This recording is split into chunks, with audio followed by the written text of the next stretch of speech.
గన్నవరం విమానాశ్రయం నుంచి శని ఆదివారాల్లో 2 విడతలుగా రాష్ట్రానికి చెందిన హజ్ యాత్రికులు మక్కా యాత్రకు బయలుదేరనున్నారని మంత్రి ఫారూక్ తెలిపారు. కృష్ణా జిల్లా గన్నవరం మండలం చిన్నౌటుపల్లిలోని హజ్ క్యాంప్ కార్యాలయం వద్ద యాత్రికుల బస్సును మంత్రి కొల్లు రవీంద్ర జెండా ఊపి ప్రారంభించారు.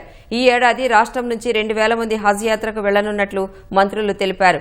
హజ్ యాత్రికులకు ఆర్థిక సాయాన్ని అందించేందుకు 6,40,00,000 రూపాయల విడుదలకు ప్రభుత్వం అనుమతులిచ్చిందని తెలిపారు. విజయవాడ, హైదరాబాద్, బెంగళూరు విమానాశ్రయాల నుంచి హజ్ యాత్రకు వెళ్లే రాష్ట్రానికి చెందిన వారికి ప్రత్యేక వసతులతో శిబిరాలు నిర్వహించేందుకు ఈ నిధులు వినియోగించనున్నట్లు చెప్పారు. హజ్ యాత్రకు మొట్టమొదటిసారిగా మన విజయవాడ ఎంబార్కేషన్ పాయింట్ ఏర్పాటు చేయడం జరిగింది. మొదటిసారిగా ఎలా ఉంటాయో ఏర్పాట్లు అని మేము చాలా కంగారు పడ్డాము కొంతమంది హజ్ యాత్రికులు. కానీ దానికి భిన్నంగా మన స్టేట్ గవర్నమెంట్, స్టేట్ హజ్ కమిటీ వారు చాలా అద్భుతమైన ప్రదర్శన కనబరిచారు.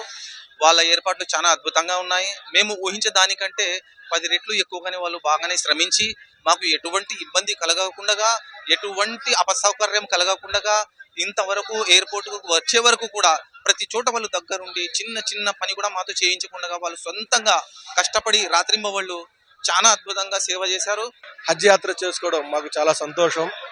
మా ఆచార ప్రకారం, మా ఇస్లాం ప్రకారం హజ్ యాత్ర మాకు చాలా పవిత్రమైనదిగా అనుకుంటున్నాం. గవర్నమెంట్ ఏర్పాట్లు బాగా చేశారు. హజ్ యాత్ర కమిటీలో ఇబ్బంది లేదు. భోజన వసతి కానీ, నిద్ర వసతి కానీ, బ్యాగులు కానీ గవర్నమెంట్ వసతులు చాలా బాగా చేశారు.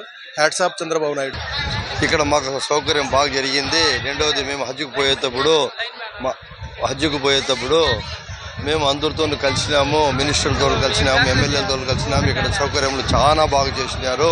మేము అల్లా దగ్గర పోతున్నాము కాబట్టి, అల్లా యొక్క దీనికి ప్రార్థనకు పోతున్నాము కాబట్టి అక్కడ మా యొక్క ప్రభుత్వముగా మా చంద్రబాబు నాయుడు వాళ్ళ కుటుంబము, తర్వాత ఇక్కడ మినిస్టర్లు మాకు ఎవరెవరు సహకరించారో వాళ్ళ దగ్గరికి ధన్యవాదాలు తెలుపుతూ దేవుని దగ్గర కూడా మేము ప్రార్థిస్తాము.